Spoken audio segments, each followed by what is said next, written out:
Hey, good morning. Rene here in Bethlehem for another daily video Devo. You know, one of the things we're seeing this week on the trail of King David is the weird story of how David's dad brings out all of his sons, all 7, except for David. In fact, he doesn't even bother to tell the prophet Samuel that he has another son. And then in 1 Samuel 16:11, Samuel asks Jesse, David's father, "Are these all your sons?"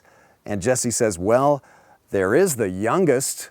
You know, the little one, sort of implied there is this sense of, well, there's the runt. There's the one who of all my sons is the one who definitely is not qualified for this. He's out keeping the sheep. You know, I don't know about you, but the moments that I think I dreaded most in my childhood were those days in elementary school where all the kids had to line up to pick teams. And the way they did it in those days, at least in my childhood, was there were 2 team captains. They were usually very athletic kids.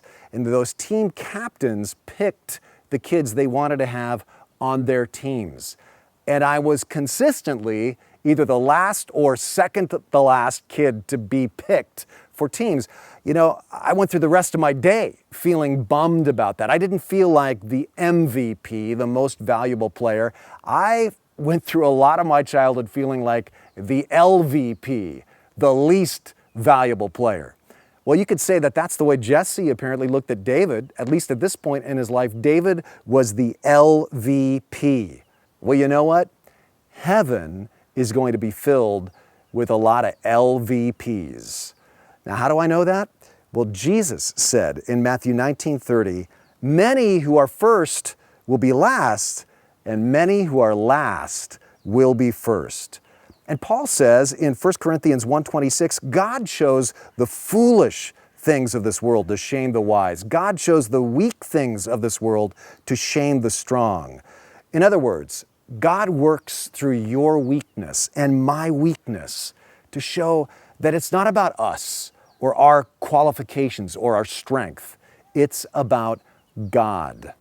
So whenever you feel underqualified and overlooked, remember, God will work through you to do what you need to do in His plan. He is going to give you the strength. The rest He'll get other people to do. But you're not alone, and you're not a reject.